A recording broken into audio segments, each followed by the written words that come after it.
Ladies and gentlemen, can I please have your attention? And I need all of you to stop what you're doing and listen. It's time for the Sports Blitz, the only live-streamed local sports show in Arkansas, with all the latest on the sports stories that matter to you. Live from the Lions Den Golf Club studio, here are your hosts, Mark Freeman and Weldon Braxton. Welcome into the Sports Blitz on a Monday. It's a bittersweet, melancholy day as the Heat have not been able to close out the Pacers, and the Arkansas Razorback baseball season is over. The Hogs lose in the regional final to Kansas State. Well, it was a memorable and record-setting year for the Hogs, probably a team that you'll never see anything like again in Razorback uniform. Some people would say hallelujah, and some people would say, that they enjoyed what they saw this year out of the Razorback baseball team, but the season comes to a close. One of the best pitching staffs in history is gone. Yeah, Mark, Arkansas, of course, going down to Kansas State last night in an elimination game. The Wildcats advanced to the Super Regional. And, Mark, as we look back at this Arkansas baseball team, we'll have a discussion about whether or not we believe this was a disappointing season. I think we have a couple of interesting perspectives on that. And you're right about one thing. You don't see a team like this Razorback baseball team very often, in that they are so dominant in a particular area, yet they're so deficient in other areas. You look at some of the other good teams that they were battling with. They were good on offense and had just enough pitching, or they had really good pitching and just enough offense to counterbalance it. This Arkansas Razorback team, they were all in, and we saw what happened to them. They came up just short. And, Mark, we do have that feeling in the air, a Game 7 in Miami. I'm looking forward to it. I think we're going to find out a lot about some people that I told you about before the show, and I'll get into it later. Is Paul George that dude to win a game in LeBron James's house, Game 7? Is Chris Bosh and Dwayne Wade, are they going to show up? I have to think if you can't show up in Game 7, then you're just flat out not going to show up. And that's really the theme of the weekend. I won't get into Tiger Woods, who just showed up for free food at the Memorial, because clearly he wasn't there to play golf. He was 10 over at one point, the worst tournament in his career. I'm not even mad about it. That's how laughable he was. So I'm just going to dismiss that, Mark, altogether. He was just thinking about the dollar signs. Did you see what he's doing this weekend? He's working on a contract extension with Nike. Oh, yeah. He was making in 96 8 years, 40 million, or 5 years, 40 million. So $8 million a year in 96. They said his next extension made him over $100 million. This one, it's going to break the bank, because Rory got a huge deal. And they said that he is going to be, by a lot, the highest paid golf. Which, why would you not be the highest paid golf endorser? Absolutely. And you knew something like this was coming when last year Rory McIlroy got his bank-breaking deal with Nike, of course, switching over with equipment and apparel. So you knew Tiger was going to be big time, especially the way he's been playing this year. He's been playing sensational. He's got a couple of weeks off now before the U.S. Open at Marion. He better be ready, because that's a tough golf course. Well, we'll look forward to seeing how Tiger does, and we'll probably break that tournament down as it comes this way. Of course, by break it down, I mean Weldon's going to talk about it, because if Tiger's not playing well, all I'm doing is watching Tiger, and if he plays well, I'm like, yeah, it was fun. If he doesn't, it's like you were talking about this weekend, I would have just turned it off. Yeah, that's what a lot of people do, and you can't blame them for that whatsoever, Mark. Also, real quickly, do want to send our best wishes to Hall of Fame quarterback Jim Kelly, diagnosed with cancer. We just found out about it this morning. Looks like the prognosis is good, treatable. It's isolated, but we wish him the best in his battle. Most definitely, we will. We'll monitor that situation and let you know how that goes. But let's start real quickly with our Peters Family Living local sports look. Well, did you go to the alumni game Friday night? I did not make it out, but I talked to enough people who were there, and not surprising, I've had many different accounts in terms of how things went the way they did. Of course, you got to give a congratulatory message to the Dardanelle Sand Lizards on both accounts, coming away with the victory in the young people's game and the experienced game. I think that's what they're trying to call it. Is that what they called it? Experienced, yeah.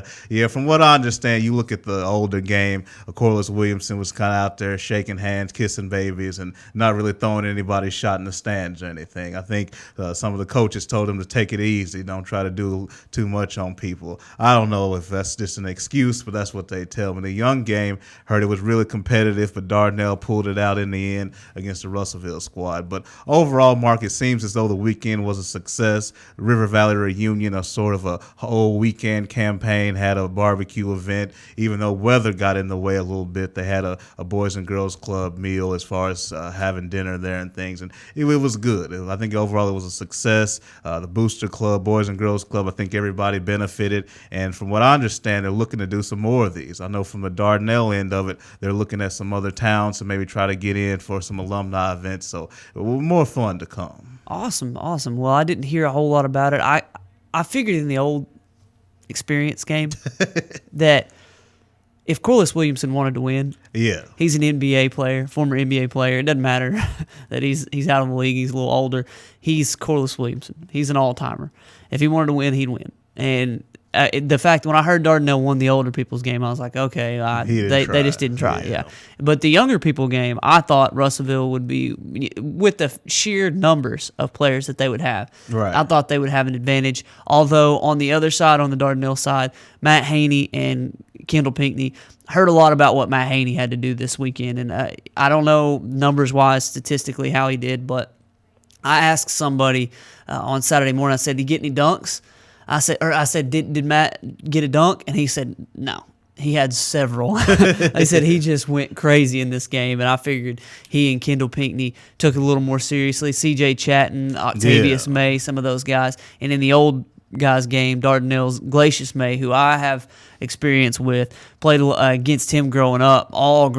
He was the same age as I was, and we always beat Dardanelle. Always beat him in all the way up. Always beat them. And I'll never forget our senior year, our best player got kicked off the team. We beat them by 30 at our place. Go to the Dover tournament. Finals of the Dover tournament, we're playing Dardanelle. We've beat them our whole lives. Never really lost to him. Glacius May goes for 44. He's throwing shots in from 30 feet, fading away, one hand. I mean, just crazy stuff. Goes for 44 and beats us by himself. It was one of those times, and we played him in Valley Fest a couple years later, and we talked about it and laughed about it, but it was just, wow. Apparently he had a good game Friday night for the Dardanelle older guys. So. Yeah, I mean, it seems like it was a fun event. I'm going to have to get on the phone and ask a few people that I know played in this game to figure out what happened in the young people's game. I mean, certainly the people you named for Dardanelle can flat out play. No embarrassment to losing to them. But Russellville had some flat out ballers on that roster. And I got to figure out what happened. Somebody please get at me because I got questions. I got to know. There were a lot of guys from Russellville that you would think that they would have too much for Dardanelle. It's like they handpicked. Like, think about everybody you want from Russellville from the last 6, 7, 8 years. You get to pick. Oh, I want you. I don't want you. And you got them on that team. You look at that roster. So I got some questions. I'm gonna get some answers. And at Dardanelle, they may have been scrapping and scrambling to get people. So they've gutted it out. I give them credit. Matt Haney, he's a baller. Played with him a lot at the fitness center, and he can still go. I talked to Coach Carlskin on Saturday, and we'll get to that here in just a minute. And he said, all indications that he heard was that Matt Haney's better now than he was last year when he played for Tech. So you could be right. He is very impressive. I've never played with anybody quite as good as him, except for maybe Brandon Friedel and Drew Stanek, old Hector and Tech guys themselves. So. I did go Saturday morning to Arkansas Tech's team camp. It was the team camp that we watched or that I went to the last couple of years. Very competitive camp. Normally there were several good teams. You had Pottsville and Clarksville from this area, and also Hector. Then you had Scranton and Heber Springs and Arkadelphia.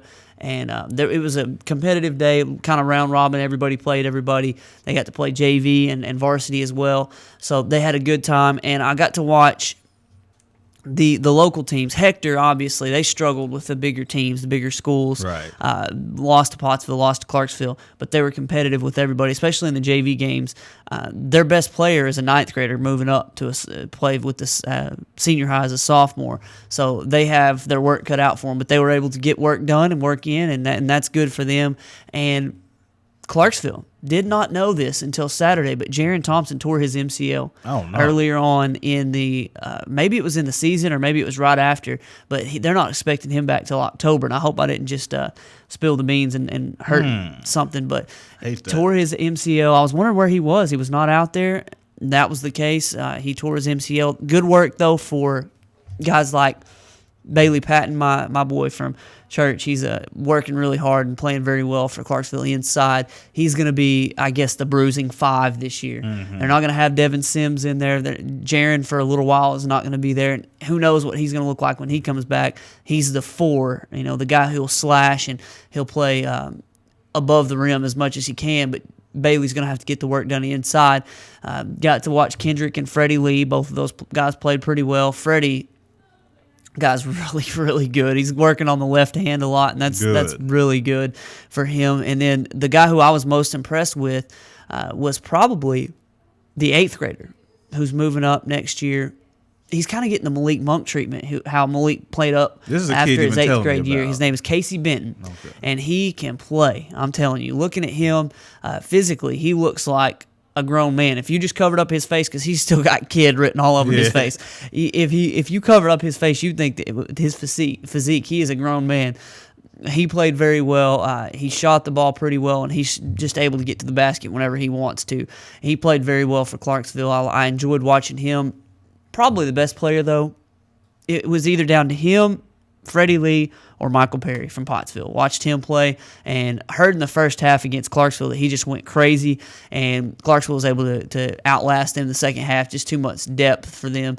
But Perry, just some of the things he's doing are incredible. He's hitting the 3 now. Last year it was the elbow mid-range kind of thing, and then if he wasn't driving to the hole, now he's hitting the 3. I was standing talking to Arkansas Tech head men's basketball coach Doug Carlskint during the Pottsville Hector basketball game, and Perry hit 2 threes in the first half, and he's like, "Oh man, I'd really like to get him to come here and play basketball." He's trying to decide whether he's going to play football or basketball.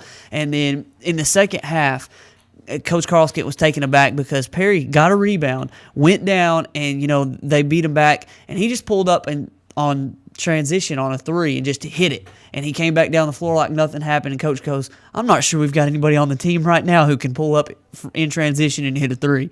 So he's looking forward to trying to put the full court press on Michael Perry and looking to get him to come to Arkansas Tech. You know what I thought you were going to say with that story when you said he saw Michael Perry hit a couple of shots and then the second half do some more stuff? I thought his tone had changed to, I want to get him on this team, and then I'm not going to be able to get him. But Michael Perry, we've talked about him, sensational. And first of all, the overall team camp concept, I like it. You know how I feel about AAU.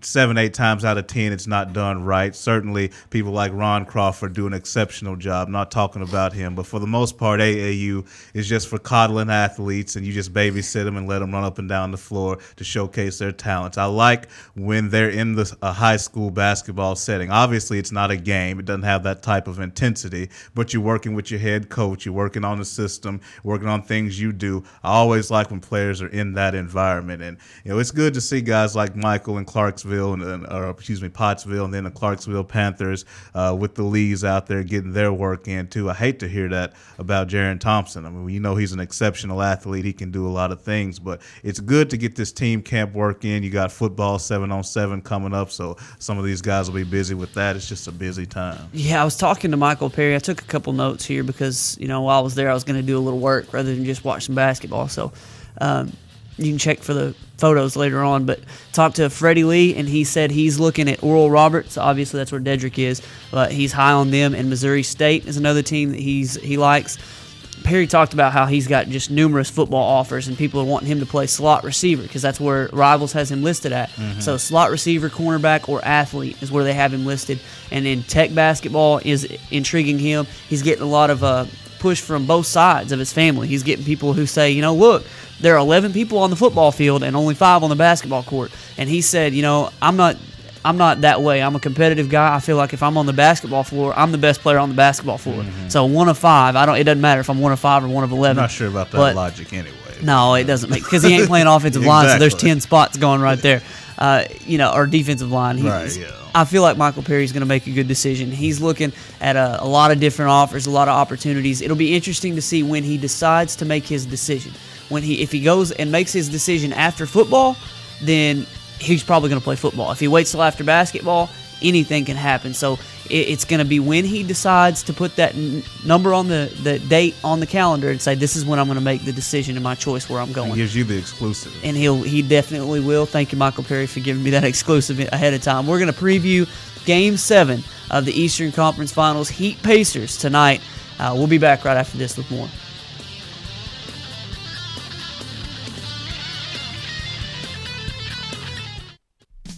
Over 69 years of treating you like family, Family Living's main goal is customer service. That is their promise to their customers. They offer in-house financing on furniture and appliances and a 30-day money-back guarantee. For a friendly, no-pressure atmosphere, visit Peters Family Living today at 201 North Arkansas Avenue, Russellville. Online at petersfamilyliving.com or call 479-968-2929. Set your sights on savings right now at Honda of Russellville. We're offering our best deals of the year on remaining 2012 Honda ATVs, plus special introductory offers on select new 2013 Honda ATVs, all with zero down and easy monthly payments with approved credit. Be sure to check out the all-new Honda Foreman 4x4, now stronger, smarter, and harder working. How about a side-by-side? Well, Honda's got you covered with the Big Red. Honda's Big Red offers a proven Honda engine, automotive-style Honda automatic transmission with no belts to slip or break. Come in for a test ride today at Arkansas's legendary Honda dealer, Honda of Russellville.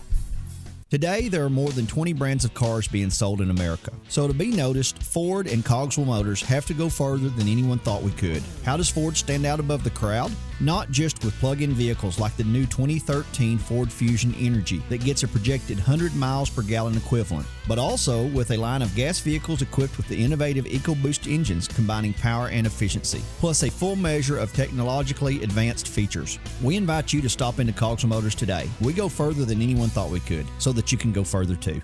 Live from the Lions Den Golf Club studio, here are your hosts, Mark Freeman and Weldon Braxton. Welcome back to the Sports Blitz. Mark Freeman, Weldon Braxton, Matty Lassiter behind the buttons.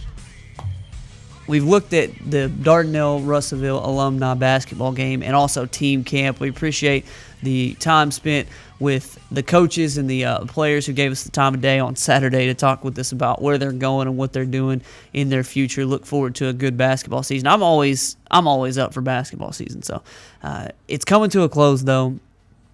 We've got a NBA Finals and one more game in the Eastern Conference Finals before the Spurs get to take on the winner of Miami and Indiana. We talked about on Friday, in the preview for Saturday's Game 6. Both of us took Miami to win the series. Both of us said 5 or 6 games. We both had Miami winning Game 6. I just keep coming back to that long stretches of apathy that we talked about, where it just seems like they're for long stretches of time during the game, Miami just doesn't care. And it came back and bit them in the butt again. They got down big. Now they came back.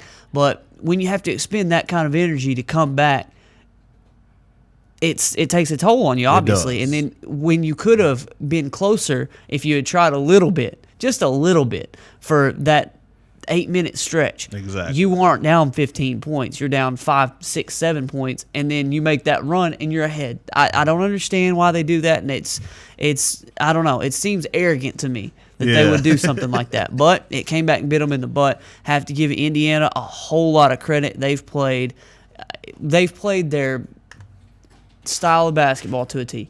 They've played that, okay, we're going to bruise with Hibbert. We're going to hit threes with Paul George. We're going to attack the basket with George Hill. We're going to let Lance Stevenson do whatever it is that Lance Stevenson does, and we're going to win the game on our terms. And they've been able to do that and dictate to Miami how it's going to be a lot of times. So I have to give them a whole lot of credit, although at the end of the day, I feel like if the Heat lose this series, it's on them.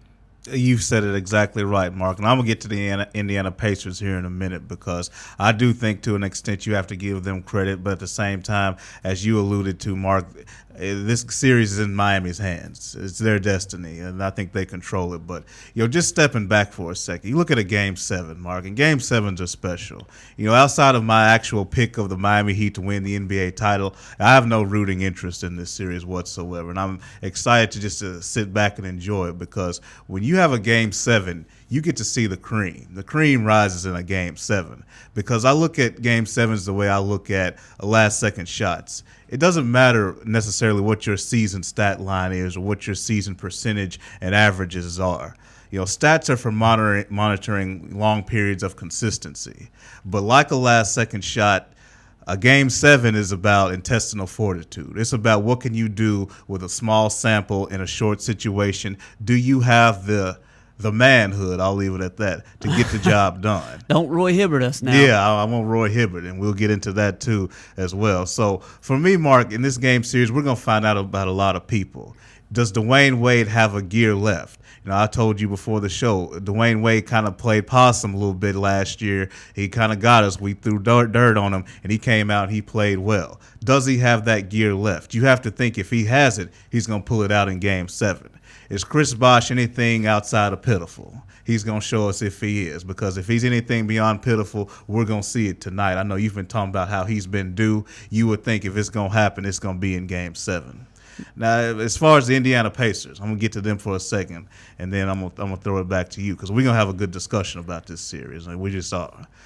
I took Miami in 6, and I stand by what I said. You look at the post I put about if Dwayne Wade is on his game, it's 5. If he's about average, it's 6. If he's flat out awful and doesn't have it, it's going to be a toss-up Game 7. And that's what we have right now.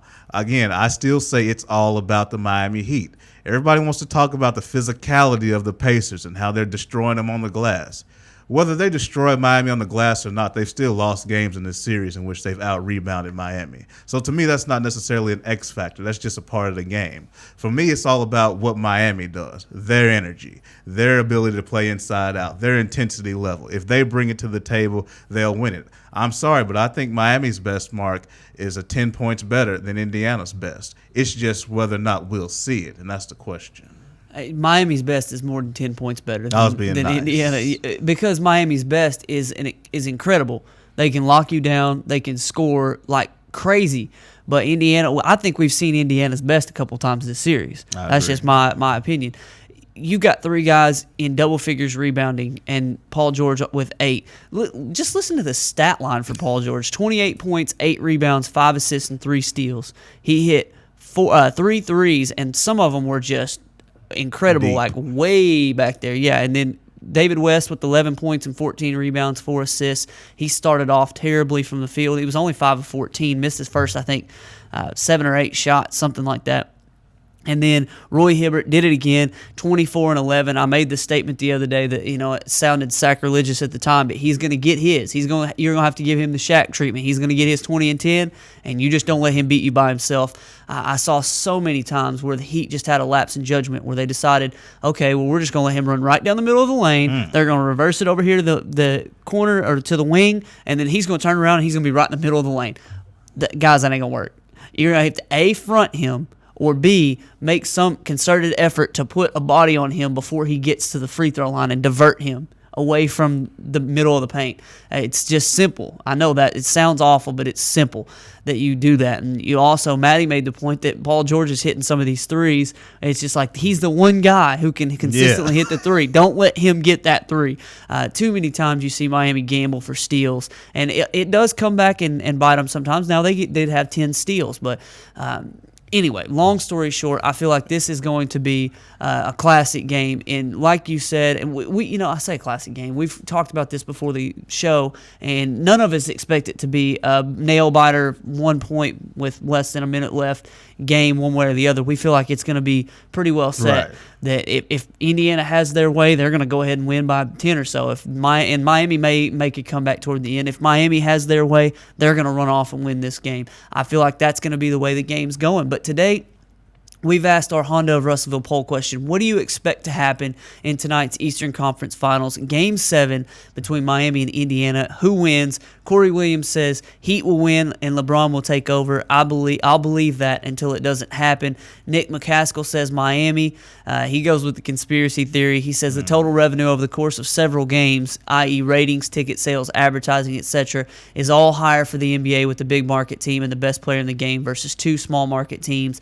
Not saying the game will be fixed, but it'll be more profitable for the NBA if the Heat win. I expect the game to be called fairly, even with any close calls going Miami's way. With that slight advantage and already unstoppable, LBJ will steamroll Indiana. And then John Fletcher says he'll take Miami, but not with any real confidence. I haven't seen anybody pick Indiana, although people are rooting for Indiana. The odds makers are favoring Miami just close. Yeah, Mark, and the conspiracy opinion, I don't necessarily hate it. I wouldn't say I buy into it, but at the same time, there's a lot of things about it that make sense. So, but as far as this series, Mark, or this game, when you look at the Miami Heat, I believe I'm picking them to win this game. I believe you are too. When you look at it, it's going down one of two ways. Either LeBron James is going to go for about 40, 13, and 12, just put the whole thing on his back and carry him to victory. Or it's going to be one of those, Chris Bosh and Dwayne Wade can actually play basketball. LeBron will have, his 28 or so, 30 points, but, Wade will have 17, Bosh will have his 14, 15, or 16, and they win a nice balanced game and get ready for San Antonio. Which one of those things is going to happen is the question. For me, Paul George, he's elevated his game in this series. But we're going to find out if he's a cold-blooded, big-time superstar closer, or is he just somebody who's still on the brink of that? Because you're talking about going into LeBron James's house, taking a Game 7 on his floor. That's big time. I've been critical of Paul George, but if he pulls that off, I'll give him credit. He still sometimes disappears in quarters. I'd like to see him improve in that area, but he can show that he's big time. But overall, Mark, and I'll put a cap on it with this, I'm not ready to put Miami to bed yet. I'm not sure of those two scenarios I laid out which will happen, but I believe one of them will. Either LeBron James is going to be Superman and be a freak and carry it by himself, or Wade and Bosh will show up. I got a number at about 35 points between the two. If they can get about that, then I think Miami's in good shape. But overall, I'm going to ride with the Miami Heat. They just got to.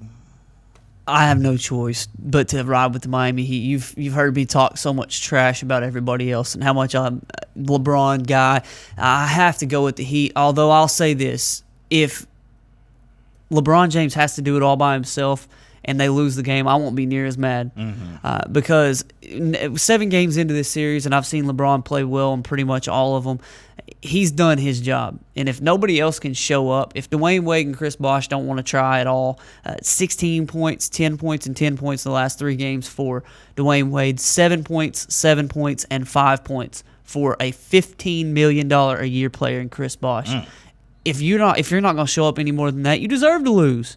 And as a team that's built around those 3 guys, if it's the big 3 showing up as the big 1, you deserve to lose. And if they lose, I'm not going to be surprised if those other 2 don't show up. LeBron, I'd love for him to have a great game and win the series, but I'm to the point now where, if they lose because those other 2 guys don't show up, okay, and if they win and LeBron has to do it all, I'm not confident that they can do anything in the next series anyway. Yeah, you're absolutely right. I've gone on record clearly saying if LeBron has to have a triple-double legendary performance and they eke out this victory, well, that's great, but they're facing the San Antonio Spurs. They're the masters of taking away what you want to do best, forcing you to do certain things. LeBron James, although he's a better player than he was in 2007, the results aren't going to be that much better. It may go 5 or a soft 6 instead of a sweep like it was in 07. The bottom line is you got LeBron James operating without help in both scenarios, so that wouldn't be good. Wade and Bosh, they're just going to have to step up and play ball if they want a second straight title. They're going to have to show up. That's the thing. They haven't showed up at all. Going home, they're going to have a chance to at least show up. That's just just play at all. There are times in that game 6 especially, where I was sitting there with Coach Garrett Hill saying they need to just take him out of the game. He's guarding Paul George because nobody else can guard David West, and LeBron has to play the 4, and Birdman being out had a big impact. But Dwayne Wade wasn't even offering resistance at some points. He was just standing there, and then there goes Paul George, and it's like, you're not even trying. And then on offense, he's not doing anything either. So it was frustrating. You might as well sit him down. I'll say this, Mark, as far as, because I haven't even talked about the game itself. I've talked about sort of the hyperbole and things around it. But I think when you look at what LeBron James has to do, I think he has to literally play big. Obviously, his performance needs to be big, but I think he's got to be huge in terms of playing power forward. You know he can play all 5 positions on the floor. I think they need him because he's the best big man on that team. And Chris Bosh, Birdman, Joel Anthony. Who else are you going with? He's the best big man on the Heat. I don't think they'll out-rebound Indiana, but they have to hold their own on the glass, and he gives them a chance. I think he needs to get into double figures on the glass, get back to the post. He needs to be a big man in this series. He's a chameleon. He can be a point guard or two at times, but I think for right now, they need him to physically play big. All right, we got to hit a break. We're going to have Brad Caldwell on here in just a moment. The Arkansas Razorback baseball team ended the season in the regional. They were number 1 in the country in some polls before the season. Was this a disappointment? I think that it's hard to say anything but that it was a disappointment. Brad's going to tell us why he thinks this is the most disappointing year in Razorback sports in recent memory. Stay tuned and listen to that right after this.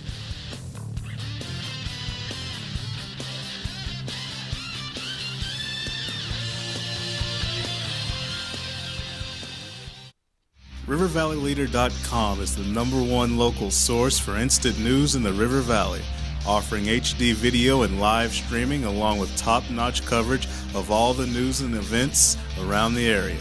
The River Valley Leader is the only place to go for all the information you need. Check out the newest local business featured on the site, as well as police news and coverage from important meetings, along with the personal stories, all at one convenient click. Check out RiverValleyLeader.com. Lions Den Golf Club is now offering a winter golf special to members and guests alike. Get your cart and greens fee covered for just $20. Take Highway 22 west to Bay Ridge or call 479-229-4162 for Lions Den Golf Club. Over 69 years of treating you like family, Peters Family Living's main goal is customer service. That is their promise to their customers. They offer in-house financing on furniture and appliances and a 30-day money-back guarantee. For a friendly, no-pressure atmosphere, visit Peters Family Living today at 201 North Arkansas Avenue, Russellville. Online at petersfamilyliving.com or call 479-968-2929.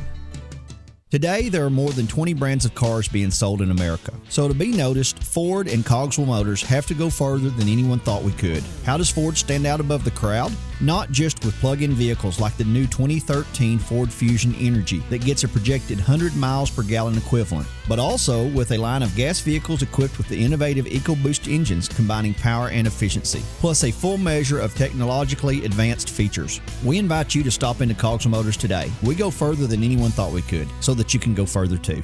Live from the Lions Den Golf Club studio, here are your hosts, Mark Freeman and Weldon Braxton. We're back on the Sports Blitz. It's time to turn the page from the NBA Eastern Conference Finals. This is the next to last time you'll have to hear us talk about the Eastern Conference Finals, which seem to have gone on for about the past, 2 months? It feels like it. 7 games, and it's every 3 days they play, it seems like. Yeah. Oh, man. Well, it's coming to an end tonight, so we'll let you slide on having to hear about that anymore. But one more time, we have to talk about it on Wednesday. But we're joined now by Brad Caldwell, who he, like us, watched and listened to this weekend's regional. Hogs fell in Game 1 to Bryant, came back and beat Wichita State in the elimination game, and then they were able to avenge that loss to Bryant and earn a shot at Kansas State last night. Had a 3-0 lead, Brad, and just let it slip away in the oddest of fashions. Yeah. Well, yeah, I don't think I've ever seen a game lost where you throw a wild pitch on an intentional walk, then throw another wild pitch to get the next run in and end up losing the game because of it. Basically, the glaring thing the whole season has been that Arkansas couldn't hit.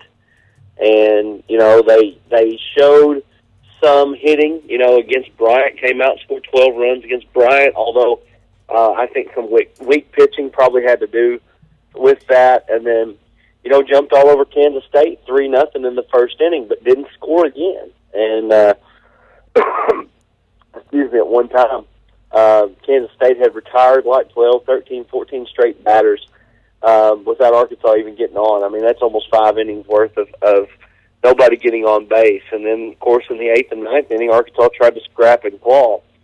I think there needs to be somewhat of philosophy change with Arkansas, not necessarily just go away from the blueprint that they've done, but I think that Dave Van Horn has put too much emphasis on pitching, if you can do that, and not gave some hitters some scholarships. Now, we do have to remember that there's some guys that they expected to make the campus and didn't make it. They ended up with major league organizations. I know there was a kid named Greg Bird, a guy that was going to play first base for us. Big kid, had a lot of power. He ended up getting drafted in the 5th round, and he told Dave Van Horn that he wouldn't go to the league unless he was drafted in the 1st or 2nd round, unless he got over $1 million. Well, the only thing was he got signed by the Yankees, and they gave him $1 million in the 5th round. So, there's some guys that should have made it to campus that could hit the ball a little bit. A guy named Brandon Nimmo that was drafted high by the Mets. There's been some other guys throughout the years that have been taken away from Arkansas. Of course, Blake Baxendale also is a guy that plays in Arkansas. He's got a lot of pop himself, big kid. Probably, if you look at Arkansas just size-wise, he probably would have been the biggest guy on the team this year as a freshman. So he would have added something, but he tore his ACL. That was unfortunate. But all in all, the hitting woes is what caught up to Arkansas. And because of that, it was a very disappointing baseball season for Arkansas. Anytime that you start out number 1 in the nation, you don't expect to go out before the super regionals, that's for sure. And I think everybody was banking on Arkansas being one of the elite teams and headed to Omaha and vying for a national championship. Well, Brad mentioned a shift in philosophy, right, a philosophical change, and I feel like with the bats being the way they did, Dave Van Horn was trying to be ahead of that curve, and he was. He got them to 3rd place in College World Series last year with the great pitching and enough balance of hitting. This year, the bats were just terrible. And we said it seemed like every other day they need to step up and hit the ball. And it seemed like when they needed to, they'd hit the ball. But they were struggling throughout this season, and I feel like Blake Baxendale might have made a difference, and some of the guys that they recruited might have made a difference. Is it as simple as you just take some money from the scholarship pool of pitchers and put it toward some of these other guys? Because you got to think a guy who's getting to the plate 4 times a game is more, and playing in the field is more important than a guy who's going to pitch the 4th inning, maybe the 5th inning. I love Brandon Moore and Trent Daniel and these guys, right. But Colby Suggs, he was invaluable, and I loved having Aston, Stanek, and Fant. Those 3 guys were incredible in their careers, but is it as simple as taking some money from some of these guys and giving it to, highly sought-after recruits? Because Right. Arkansas can recruit batters, pitchers, anybody, fielders, whatever they want to specify, to be specific. Right. But is it just that simple? You put a little bit more money into it? Well, I mean, to Brad's point, first of all, you look at the recruiting, you look at the guys that didn't make it to campus. I think you have to point that out. And almost when I think of that scenario, I always think of guys like Roy Williams and Bill Self, because they've had some one and dones here and there, but overall they do a great job of finding that niche of the most talented players that'll stay in school 2 or 3 years on the basketball floor. And I think that's an invaluable trait unless you want to go with the John Calipari mode of seeking out one and done. So I think Arkansas's got to try to emphasize finding guys who are super talented, but probably going to go in the later rounds in the draft and end up coming to school. And as far as how championship teams are built, Brad, from what I've seen is they do hang their hat on something, either pitching or offense, but they still have enough in that weaker area to supplement things. You look at a team that can flat out mash the baseball. Do they have Arkansas's pitching? No, but they're just solid enough. You look at some of the other elite pitching teams in the country, they still have an offense that can put up a few runs, even though they're not destroying the scoreboard. So I do think, Mark and Brad, you will see, or I think you should see, a philosophical change just a little bit. Don't want to tip the scale too much, but just enough on the offensive side of the plate in terms of hitting to balance out the pitching. Yeah, I mean, I completely agree with that. I mean, just they have to get some bats in the lineup. Now, when you look at what they've got coming back, they should have better offense next year. I mean, I don't know about Ficacello and what he'll do, but you've got Spoon coming back, you've got Serrano coming back, you've got Brian Anderson coming back, who I think Brian Anderson's the best player on the team, if you ask me. If you ask me today who the best player overall on this baseball team was, is Brian Anderson. He is a talent. Very good player. Looks like he'll be headed to center field next year. Your outfield will be Spoon, Anderson, and Serrano. That's a pretty good offensive outfield right there. They do need to get some pop in the lineup, though, as far as a guy that can stand up there and hit it out. And they, back when Cox, Eibner, and Wilkins were here, you had guys that were hitting it out constantly. Eibner hit 22 home runs his junior year.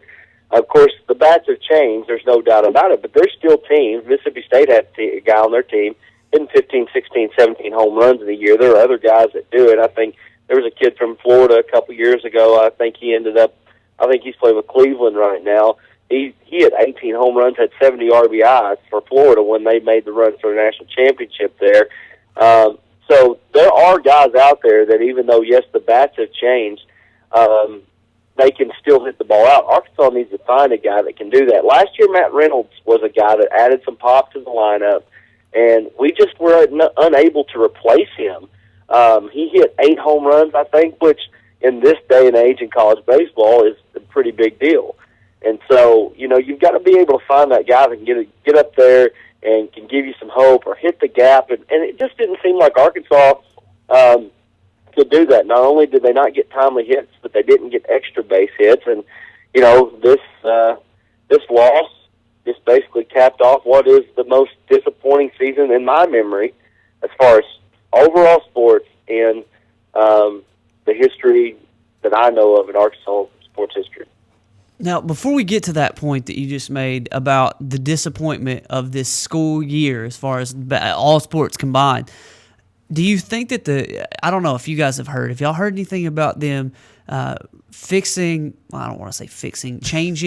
the composition of the bats and what they'll allow to put a little bit more pop back into the game? Are they going to try to adjust that, or are they just going to live with how it is? Well, go ahead, Brad. I'm sorry. I think I've heard some talk, but I've also heard that they might change the baseball a little bit to where it's wound tighter and lower the seams a little bit, make it more like the Major League Baseball where it'll jump off the bat a little bit more. There needs to be something because, number one, the offense of the college baseball game was what drew people to it. I mean, when Eibner and Cox and Wilkins were at Arkansas and they made their 09 run of the College World Series, and then their 10 run, they actually went to Arizona State Super Regional and got beat. But that was probably the high point of college baseball, and then that's when they changed the bats.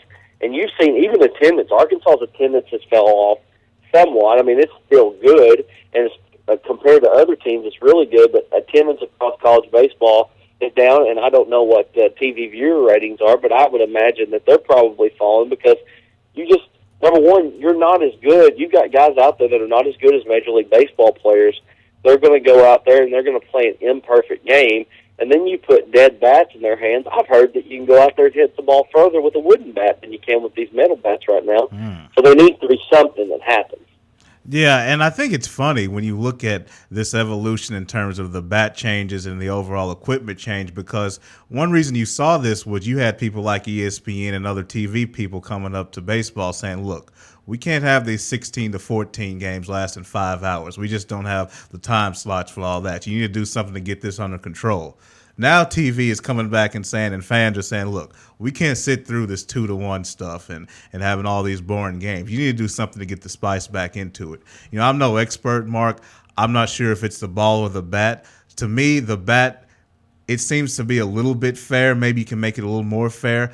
I probably would concentrate on the ball. It seems the ability to spin that ball is making it easier for a lot of pitchers. I know if you're a talent evaluator for the big leagues, you're not sure if you're getting an honest assessment as far as these pitchers because they're able to spin the ball so much. So I don't know what changes they'll make. I just think it's funny that television didn't like the long 16, 14 games, and now they have boring games on TV now 2-1. So got to find that happy medium. Yeah, I think the baseball seems to be the best of both worlds because you can eliminate a little bit of the advantage that the pitcher has, and you can get a little bit better look at him. And then if you're able to hit the ball further with the wooden bat, I think the absolute minimum should be the wood bat. Yes, if you're hitting it not as far with fix that. So take care of that issue if that's one of the issues that you're having, and then we'll go from there. We're gonna take a break real quick. Brad, can you join us, or can you stay with us for a little bit?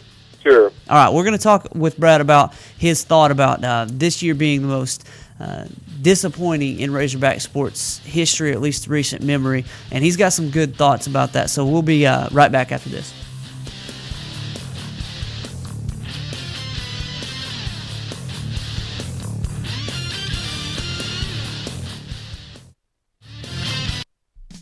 Over 69 years of treating you like family, Peters Family Living's main goal is customer service. That is their promise to their customers. They offer in-house financing on furniture and appliances and a 30-day money-back guarantee. For a friendly, no-pressure atmosphere, visit Peters Family Living today at 201 North Arkansas Avenue, Russellville, online at petersfamilyliving.com, or call 479-968-2929. Set your sights on savings right now at Honda of Russellville. We're offering our best deals of the year on remaining 2012 Honda ATVs, plus special introductory offers on select new 2013 Honda ATVs, all with zero down and easy monthly payments with approved credit. Be sure to check out the all-new Honda Foreman 4x4, now stronger, smarter, and harder working. How about a side-by-side? Well, Honda's got you covered with the Big Red. Honda's Big Red offers a proven Honda engine, automotive-style Honda automatic transmission with no belts to slip or break. Come in for a test ride today at Arkansas's legendary Honda dealer, Honda of Russellville. Lions Den Golf Club is now offering a winter golf special to members and guests alike. Get your cart and greens feet covered for just $20. Take Highway 22 west to Bay Ridge or call 479-229-4162 for Lions Den Golf Club. Live from the Lions Den Golf Club studio, here are your hosts, Mark Freeman and Weldon Braxton. The 2012-2013 sports seasons at the University of Arkansas each opened, and I say each, the big three sports, basketball, baseball, and football, each opened with high hopes or high-ish hopes. The football team was expecting to come back from last year's debacle and play pretty well. The basketball team was hoping to make an NCAA tournament, and the baseball team was ranked preseason number 1 in some polls. So it was supposed to be a lot better season than it ended up being. And Brad, I feel like that's where you're kind of leaning with this. Is this the worst season in Razorback history? Let us in on what you've gathered on that so far. Well, just kind of what you touched on. I mean, let's just go all the way back to that ill-fated motorcycle accident, quote unquote, in Madison County, and that's where it started. And that happened, in like April the 1st, I'm pretty sure is when that happened, April the 1st of 2012. So here we are almost a year and a half later, still kind of feeling the effects of that. You know, Bobby Petrino falls off that motorcycle, and things just went south from there for the football team, a team that everybody expected to come in and possibly compete for a national championship, definitely compete for the SEC West. That didn't come to fruition. You take a team that probably was a little bit overrated, but still not a 4-8 football team, and that was the brutality of the fall, was 4-8. And then you turn around here, and the basketball team was picked 4th in the conference and expected to go to the NCAA tournament, even though they only got 3 in the NCAA tournament anyway, so I'm not sure finishing 4th would have got them in the tournament. But they didn't quite fill up expectations like we had hoped that they would, even though I am a proponent of Anderson, and I feel like that things were better than people want to make it out to be. And then the baseball team, obviously, I mean, anytime you come in number one, like I said, you're not expected to lose in the regional. You're expected to host a regional. You're expected to host the super regional. You're expected to be in Omaha, and that didn't happen. And none of it really came to fruition. So, anytime there's a bad year like this, there's always only one glimmer of hope, and that's because you can only go one way, and that's up. And so, maybe the 2013-2014 season for Arkansas will be better than the 2012-2013, because I think each team will come in with lessened expectations. There's no doubt the football team will. I think the football team, if you come in and you go 6-6 this year, then that's a good season for the football team. The basketball team, I think, will surprise people. That's my opinion. We'll see what happens. And the baseball team brings back some offense. Like I said, they've got some young pitchers in the fold. So if they can learn to hit the ball at all, then they should be better than they were this year. So, like I said, there's always a rainbow, or there's always a pot of gold at the end of the rainbow.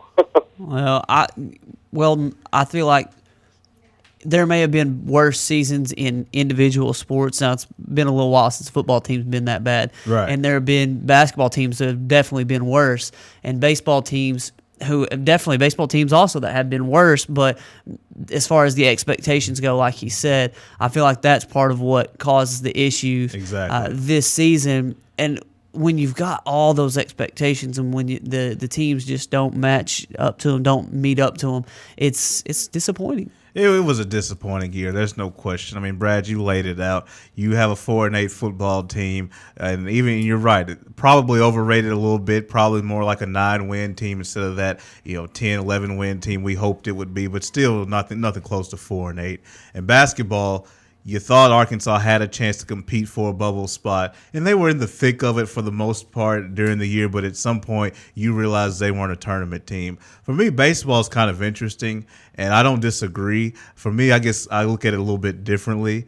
When you look at preseason number one, totally. You expect to get to a super regional, expect to get to Omaha. For me, it was when I saw them play a few games, and I guess my preseason expectations are in line with you guys.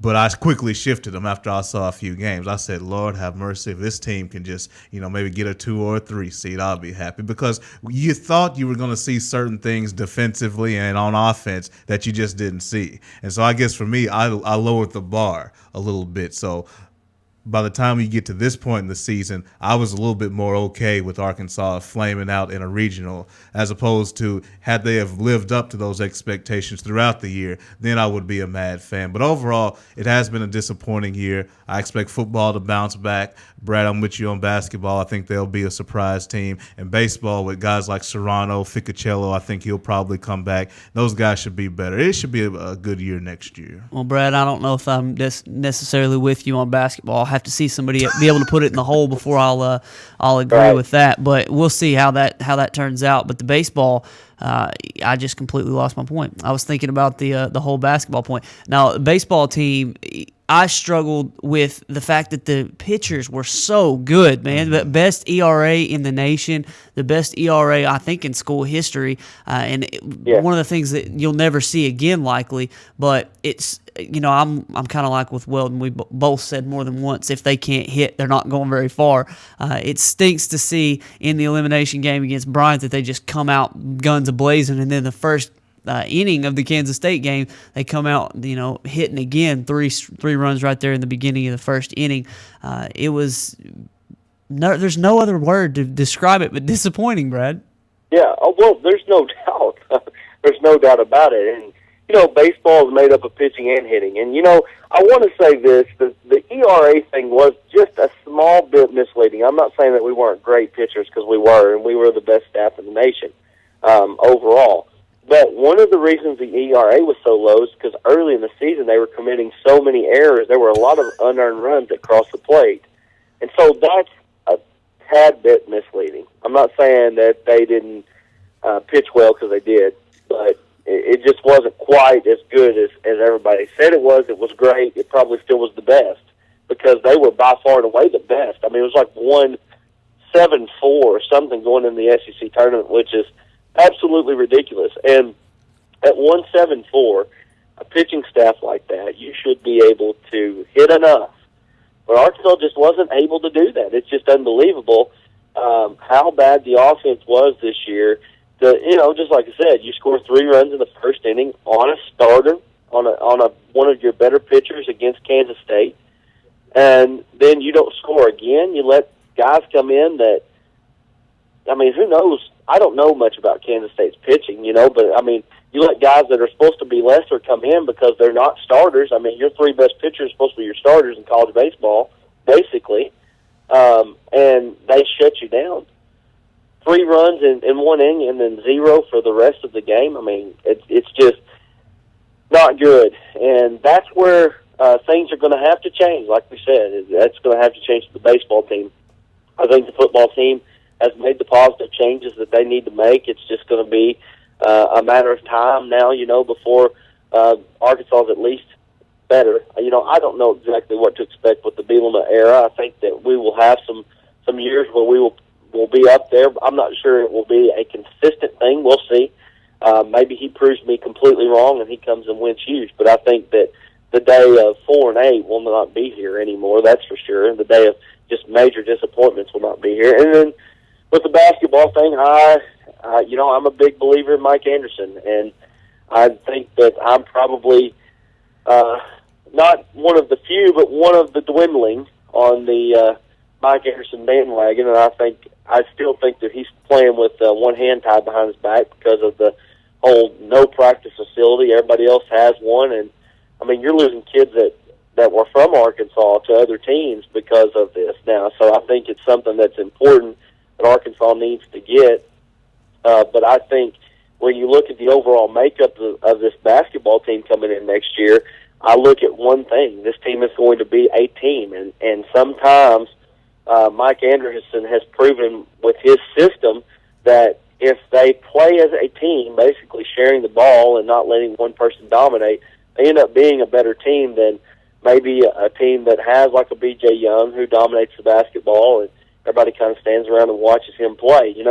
If you look at Missouri in 2009 when they went to the Elite Eight, they lost their leading 2 scorers on the team, and they lost a lot. Nobody really expected much of them. They come out and have one of the best, I think, most wins in Missouri history because, well, Missouri doesn't have a lot of history in basketball, even though they think they do. They've made 3 Elite Eights, and Mike Anderson was responsible for one of them in a year that nobody really expected much from them. So I think Arkansas basketball will come back this year, and then hopefully they will go ahead and start moving on this practice facility, and then you've got guys in Arkansas in this 2014, 15, and 16 classes that can really boost the brand of Arkansas basketball and get this thing going in the right direction.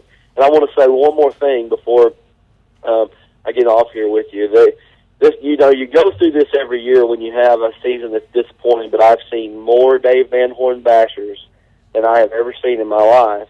And I can tell you, you are not very smart if you don't like Dave Van Horn as your baseball coach. He's one of the top 5 in the country.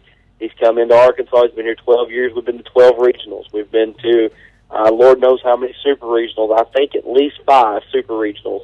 And then we've been to the College World Series 3 times with the guy in 12 years. That's 1 out of every 4 years. That's like making the Final Four in basketball, basically. I mean, the Elite Eight. It's like making the Elite Eight in basketball once out of every 4 years. So, I mean, you know what? We've never done better in baseball than we've done in the last 12 years as far as just the overall success of the program. You may not like how he handles things, but the guy is a proven winner, and he's won everywhere he's went, and if he ever goes anywhere else, he will win there. So you better be careful what you say, because I still think, and I said this when Bobby Petrino was here, I'm not sure that Dave Van Horn wasn't the best coach on campus when Bobby Petrino's here. I'm pretty sure he's the best coach on campus right now, and everybody needs to probably lay off of him. Definitely. He's right. All right, Brad. Well, thank you for your analysis. We'll hear from you again soon. Thanks, guys. That's Brad Caldwell. Good stuff, really. I mean, you look at Dave Van Horn, the baseball team, and I've made the point, Mark, about not taking him for granted when it comes to the facilities as well. And, yeah, anybody that criticizes Dave Van Horn, you don't get the full picture of it. And I think he's an exceptional baseball coach. It's a tough season, but he's exceptional. Couple things before we leave. Jason Kidd retiring after 19 NBA seasons. He and Grant Hill, both co-rookies of the year, way back when, and here they are retiring the same year within a couple days of each other. And then a couple other things, controversy, Brett Bielema and that Ohio State goofball up there, Gordon Gee, who talked a bunch of trash to him. Thought that was kind of funny. And 89 days till football season. We'll look forward to seeing how Brett Bielema takes care of it on the field. And then Roy Hibbert getting fined $75,000 for calling the refs, calling the media MFers, and then what they're calling a quote homophobic slur. Yeah, and we don't have time to get into this. I'll just say this, Roy. Even though your personal feelings are one thing, just understand the climate you're in. Understand that people are going to be strict on that nowadays. Got to adjust yourself accordingly. Don't say stupid things in front of a microphone or in front of something that is rolling and recording. The end. That's a life lesson for you, Roy. We're going to be back at 11 o'clock on Wednesday with more Sports Blitz, not the Flits. For Weldon and Maddie, I'm Mark. We'll see you at 11 o'clock at rivervalleyleader.com.